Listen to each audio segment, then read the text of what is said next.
औज़ुबिल्लाहिमिनश्शैतानिर्रजीम बिस्मिल्लाहिर्रहमानिर्रहीम। Dear students, आज का जो हमारा टॉपिक है that is nutrition in fungi कि फंजाई जो है अपने न्यूट्रिशन का प्रोसेस कैसे करते हैं। और जो इस न्यूट्रिशन के वर्ड में कौन कौन सी चीज़ें शामिल हैं, मतलब न्यूट्रिशन जो वर्ड है इसका मतलब क्या है, तो इसमें सबसे पहले हम इसका मीनिंग देखते हैं। तो न्यूट्रिशन के अंदर एक तो फूड प्रोडक्शन, कि वो फूड को कैसे हासिल करते हैं। सेकंड ये है कि वो अपनी रिप्रोडक्शन का प्रोसेस कैसे करते हैं, ठीक है जी। और थर्ड ये है कि वो एक्सक्रीशन का प्रोसेस कैसे करते हैं। मतलब हम ये कह सकते हैं कि एक लिविंग ऑर्गेनिज्म का फूड का जो एक बोलस है, जो फूड का एक टुकड़ा होता है, वैक्यूल होता है, उसको वो जब खाता है, इंजेस्ट करता है, उसके बाद वो बोलस, वो टुकड़ा जो है वो फूड का, वो उसके डाइजेस्टिव सिस्टम का हिस्सा बनेगा। देन वही बोलस जो टुकड़ा होगा वो उसको एनर्जी फ्राहम करेगा और वो फिर उसके जिस्म से एक्सक्रीट होगा, ठीक है। अब उसने फूड के डाइजेस्टिव सिस्टम से उसे एब्जॉर्ब किया अपने जिस्म में, एक्सक्रीशन सिस्टम से जो है उसने उस बोलस को अपने जिस्म से निकाला और जब उसे एनर्जी मिली तो उस एनर्जी की वजह से उसने रिप्रोडक्शन का प्रोसेस किया। तो ये तीन की तीन चीज़ें जो हैं ये मिलकर उसके न्यूट्रिशन का प्रोसेस बनाती हैं, जिसे हम न्यूट्रिशन इन फंजाई बोलते हैं।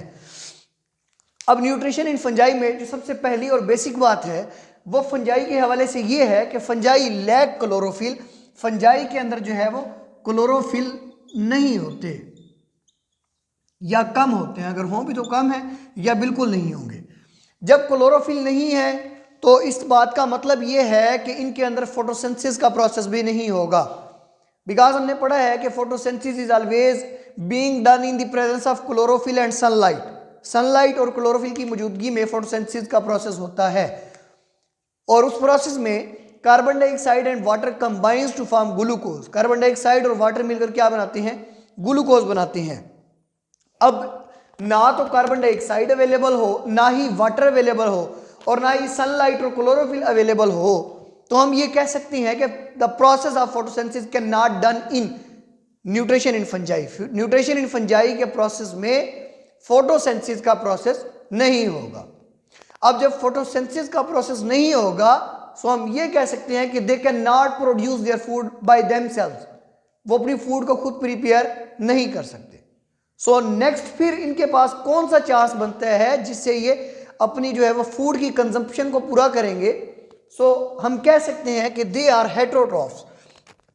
ये फंजाई जो होते हैं वो हेट्रोट्रॉफ्स होते हैं और ये फंजाई एब्जॉर्बटिव हेट्रोट्रॉफ्स होते हैं। क्या होते हैं जी, एब्जॉर्बटिव हेट्रोट्रॉफ होते हैं कि ये अपनी फूड को जिस्म के अंदर एब्जॉर्ब करके लेके जाते हैं।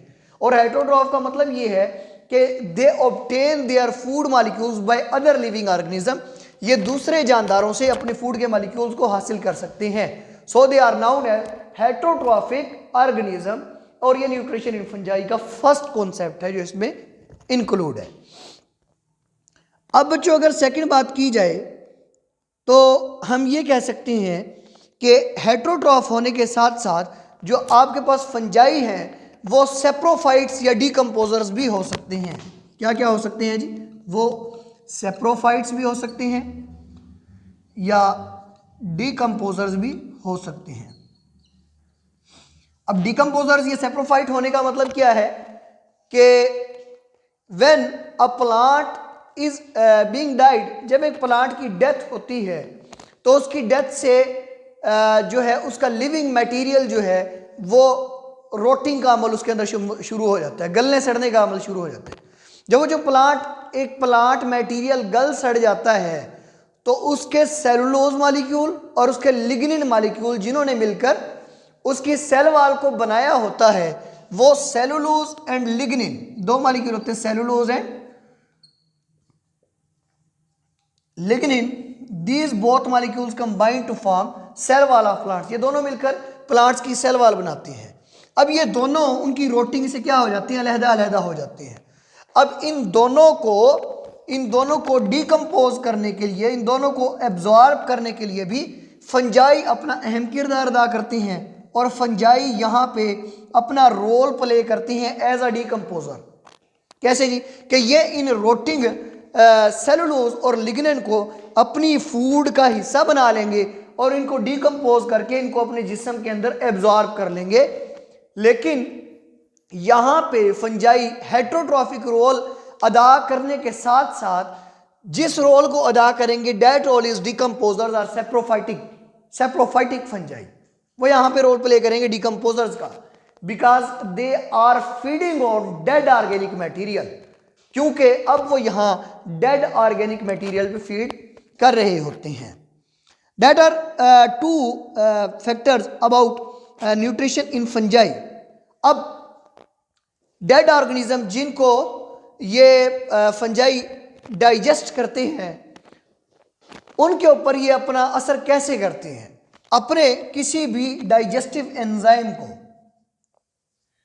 एंजाइम को उस ऑर्गेनिक मटेरियल के ऊपर ये सेक्रेट कर लेंगे और सेक्रेट करने के बाद वो एंजाइम तमाम के तमाम मटेरियल की डिकम्पोजिशन करेगा और उस मटेरियल की डिकम्पोजिशन के बाद ये उसको अपने अंदर एब्जॉर्ब कर लेंगे। अब बच्चों अगर बात की जाए कि कुछ जो आपके पास फंजाई होते हैं वो पैरासाइट या प्रीडेटर भी हो सकते हैं। पैरासाइट टर्म कि सम फंजाई आर पैरासाइट्स और प्रीडेटर्स, पैरासाइट्स भी हो सकते हैं और प्रीडेटर्स भी हो सकते हैं। अब इस बात का, इन दो बातों का क्या मतलब है? We now the relationship of parasitic fungi, हम फंजाई के पैरासाइटिक रिलेशनशिप को जानते हैं कि जिसमें parasites are such organism which get benefit from their host organism and gave harmful effect to other organism, कि जिसमें वो अपने मेज़बान जानदार के जिस्म में रहते हैं, उनसे फ़ायदा हासिल करते हैं और बदले में उन्हें नुकसान पहुंचाते हैं, तो ऐसे जानदारों को हम पैरासाइट बोलते हैं। अब पैरासाइटिक फंजाई भी कुछ इस तरीके के ही होते हैं। वो कैसे कि पैरासाइटिक फंजाई भी अपने होस्ट जानदार के जिस्म में रहते हैं, उनसे फ़ायदा हासिल करते हैं, बदले में उन्हें नुकसान पहुंचाते हैं। अगर ह्यूमंस की बात की जाए तो ह्यूमंस में जो माइट्स, टिक्स और स्पाइडर्स हुआ करती थी, मच्छर, इसके अलावा जो जुएं वगैरह, खटमल वगैरह, ये तमाम के तमाम पैरासाइट की मिसाल थे। रीज़न ये थी कि ये इंसान के ब्लड को सक करते थे और बदले में उसे नुकसान पहुंचाते थे, और इस रिलेशनशिप में ह्यूमन जो है वो एज अ होस्ट के काम करता था। ठीक है। अब पैरासाइटिक फंजाई में जो फंजाई होते हैं वो अपने होस्ट के जिस्म में रहती हैं, उससे फ़ायदा हासिल करते हैं और बदले में उसे क्या पहुंचाते हैं जी? नुकसान पहुंचाते हैं। लेकिन ये अपने स्पेशल हाइफल टिप्स के ज़रिए से उस होस्ट के जानदार में, उस होस्ट जानदार के अंदर अपनी जो है वो स्पेशल हाइफल टिप्स के ज़रिए से, मिसाल के तौर पे ये एक होस्ट जानदार है और ये एक फंजाई है, ये एक फंजाई है जी, ये एक होस्ट जानदार है। तो ये अपनी इन स्पेशल हाइफल टिप्स के ज़रिए से उस होस्ट जानदार के अंदर पेनिट्रेट करेंगे और इन हाइफल टिप्स को आप जो है हिस्टोरिया का नाम दोगे, हिस्टोरिया। हम ये कह सकते हैं कि हिस्टोरिया और स्पेशल हाइफल टिप्स, ये स्पेशल किस्म की हाइफल टिप्स होती हैं जिनके ज़रिए से फंजाई जो है वो होस्ट जानदार के अंदर पेनिट्रेशन का अमल करता है, तो इनको हम क्या बोलते हैं? हिस्टोरिया बोलते हैं। अब कुछ जानदार जो हैं वो प्रीडेटर भी हो सकते हैं। Predator is a relationship of predation. दरअसल ये रिलेशनशिप जो होता है इसको आप लोग नाम देते हो प्रीडेशन का। अब predation is a relationship which is compose of predator and prey. Predator और प्रे के मिलने से जो रिलेशनशिप बनता है उसे प्रीडेशन बोलते हैं। और यहाँ पे जो प्रेडेटर है वो शिकारी है और जो प्रे है वो शिकार है। अब शिकार और शिकारी का जो रिलेशनशिप है दैट इज प्रीडेशन। वो कैसे कि एक जो शेर होता है वो बकरी को या हिरण को खा जाता है, तो शेर खुद क्या है? प्रेडेटर है, और हिरण, डियर क्या है? प्रे है। तो दैट रिलेशनशिप इज प्रेडेशन। अब बिल्कुल ऐसे ही जो फंजाई हैं वो प्रेडेशन या प्रीडेटर का रिलेशनशिप रखते हैं। मतलब जिन जानदारों पे ये अपनी डोमिनेंसी शो करते हैं उन जानदारों को ये खा जाते हैं। सो ये एज अ प्रीडेटर भी अपने किरदार अदा करते हैं। इसके अलावा जो फंजाई होते हैं वो म्यूचुअलिस्टिक भी हो सकते हैं। क्या हो सकते हैं जी? म्यूचुअलिस्टिक। म्यूचुअलिस्टिक का मतलब ये होता है कि mutualism is a relationship, mutualism ऐसा रिलेशनशिप है in which both organisms gets benefit, जिसमें दोनों के दोनों जानदारों को फायदा हो और किसी एक को भी नुकसान ना हो, तो ये म्यूचुअलिज्म का रिलेशनशिप कहलाता है। So fungi parasitic, predator, decomposer, saprophytes, heterotroph, इन रिलेशनशिप के साथ साथ जो एक और रिलेशनशिप शो करती हैं वो है म्यूचुअलिज्म का रिलेशनशिप, जिसमें दोनों जानदारों को, फंजाई को भी और उनके एसोसिएटिव ऑर्गेनिज्म को, दोनों को फायदा होता है। That relationship is known as mutualism, mutualistic relationship of fungi. अब बच्चों वो ये कह सकता है कि जो फंजाई हो सकते हैं वो उनके पैरासाइटिक रिलेशनशिप में वो दो तरह के हो सकते हैं, obligate parasitic fungi and facultative parasitic fungi.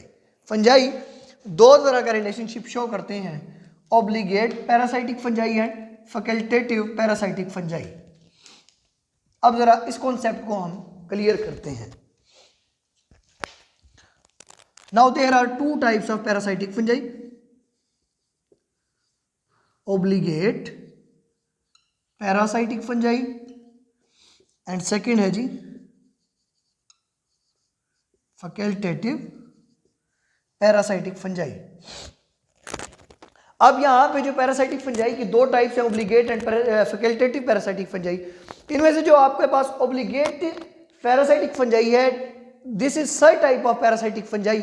ये पैरासाइटिक फंजाई की वो टाइप है which can grow on natural media as well as on artificial media, जो दोनों मीडिया पे अपनी ग्रोथ करवा सकता हो। नेचुरल पे भी, नेचुरल मीडिया पे भी ग्रो कर सकते हो and as well as on artificial media, और आर्टिफिशियल मीडिया पे भी अपनी ग्रोथ कर सकते हो। These both types are known as obligate parasitic fungi. इनको आप लोग बोलते हो ऑब्लिगेट पैरासाइटिक फंजाई। और सेकंड नंबर पे आप लोगों के पास होते हैं facultative parasitic fungi. That type of parasitic fungi can grow. अब ऑब्लिगेट के बारे में आपने देखा तो जो आपके पास पैरासाइटिक फंजाई होते हैं वो सिर्फ और सिर्फ जो है अपने होस्ट के जिस्म पे ग्रो कर सकते हैं। जो आपके पास होते हैं ना, पहले सॉरी, ऑब्लिगेट पैरासाइटिक फंजाई वो सिर्फ उल्ट हो गया ये, सॉरी, जो आपके पास ऑब्लिगेट होते हैं वो सिर्फ नेचुरल मीडिया पे ग्रो कर सकते हैं, और जो आपके पास फैकल्टेटिव होते हैं वो नेचुरल पे भी कर सकते हैं और आर्टिफिशियल पे भी कर सकते हैं।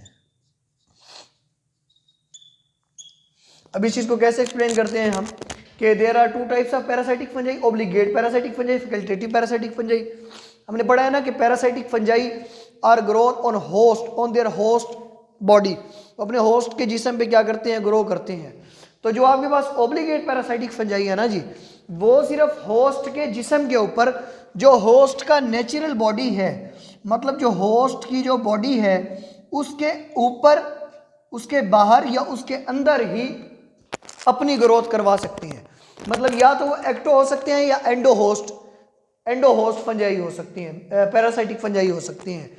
और जो आपके पास फैकल्टेटिव है वो होस्ट की बॉडी के ऊपर भी, मतलब नेचुरल बॉडी है होस्ट फंजाई की, उसके ऊपर भी अपने आप को ग्रो करवा सकते हैं। और जो आपके पास अगर आप आर्टिफिशियल कोई भी होस्ट, कोई मसनूई होस्ट उसे फराहम करोगे तो उसके ऊपर भी अपनी ग्रोथ करवा सकते हैं।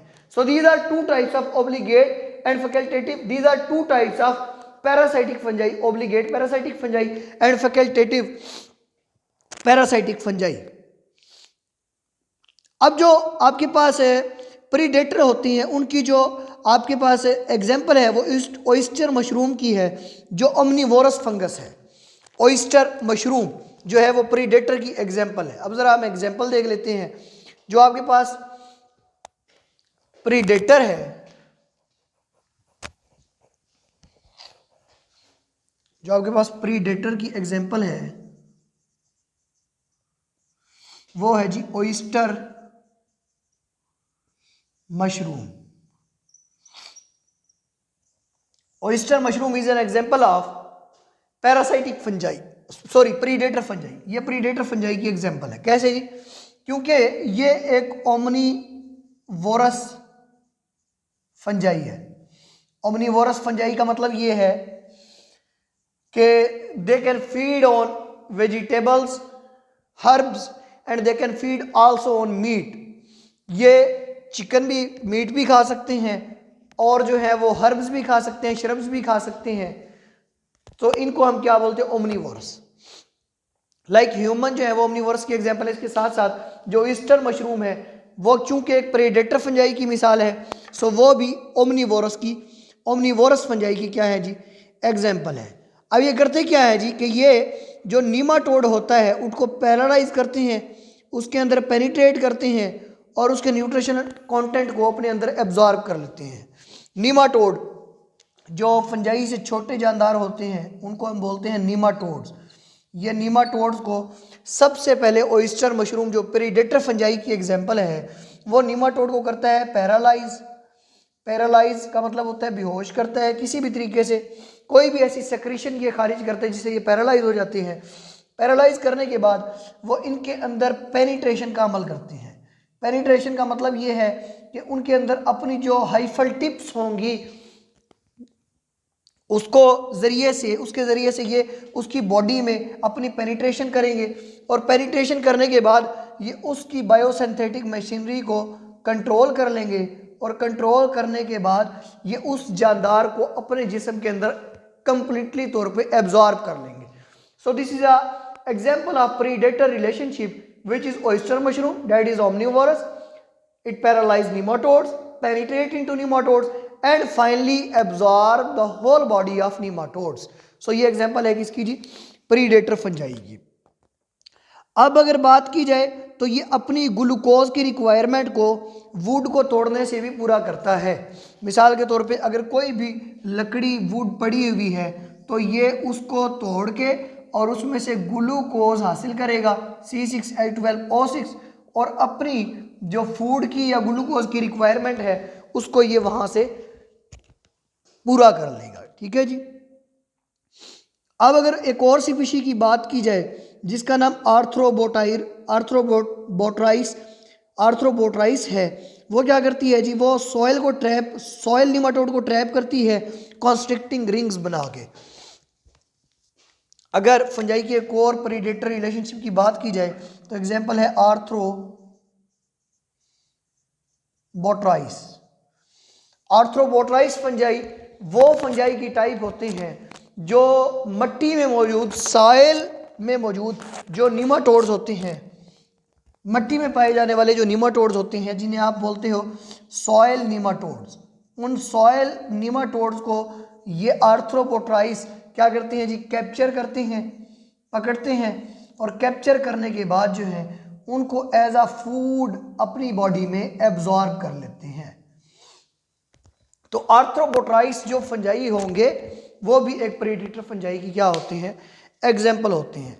अब ये उस जानदार को अपने जिस्म के अंदर पकड़ते कैसे हैं सॉइल निमाटोड को? कि ये उस सॉइल निमाटोड अगर इस तरह मौजूद है अर्थ के ऊपर, ज़मीन की मट्टी में मौजूद है तो ये उसके इर्द गिर्द ऐसी कॉन्स्ट्रिक्टिंग रिंग्स बना लेंगे कि ये कॉन्स्ट्रिक्टिंग रिंग्स जो है उस नीमाटोड को उन रिंग्स के बाहर जाने की इजाज़त नहीं देगा और फिर आहिस्ता आहिस्ता ये रिंग्स क्लोज होती जाएंगी और उसकी बॉडी में पेनिट्रेट करती जाएंगी और पेनिट्रेशन करने के बाद ये उसकी बॉडी को कंप्लीटली तौर पे अपने अंदर एब्जॉर्ब कर लेंगे। सो ये भी एक प्रीडेटर फंजाई की क्या है जी?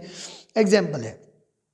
कल बच्चों हम इंशाल्लाह ताला लाइकन्स के बारे में और माइकोराइजल जो एसोसिएशन होती है उसके बारे में, फंजाई की लाइकन्स और माइकोराइजल एसोसिएशन के बारे में स्टडी करेंगे। आज हमने फंजाई के अंदर न्यूट्रिशन देखी, उसके अंदर वो न्यूट्रिशन कैसे कैसे किन तरीक़ों से कर सकते हैं, क्या वो हेट्रोट्रॉफ होते हैं, सेप्रोफाइट्स होते हैं, डिकम्पोजर्स होते हैं, इसके अलावा प्रीडेटर होते हैं, पैरासाइटिक होते हैं। अगर पैरासाइटिक होते हैं तो उनकी ओब्लिगेट और फैकल्टेटिव पैरासाइटिक बैक्टीरिया फंजाई की क्या टाइप्स हैं उसको देखा है हमने। और लास्ट में हमने देखा है कि प्रीडेटर की कौन कौन सी एग्जांपल्स हो सकती हैं, ठीक है। तो ये आपने अच्छे से करना है। इंशाल्लाह ताला कल के टॉपिक में हम लाइकन्स और माइकोराइजल एसोसिएशन ऑफ फंजाई के बारे में पढ़ेंगे। देन हमारा न्यूट्रिशन इन फंजाई का टॉपिक क्या हो जाएगा जी, कंप्लीट हो जाएगा। बाकी अल्लाह ताला आपको कामयाब करे और तैयारी अपनी अच्छी से करें। इंशाल्लाह ताला कॉलेजेस भी अब जल्द ओपन हो रहे हैं, सो आप अपनी तैयारी अच्छी से करके आइएगा और इंशाल्लाह ताला इसमें से किसी किस्म का कोई क्वेश्चन हो तो आप लाजिम पूछिएगा। अल्लाह हाफिज़।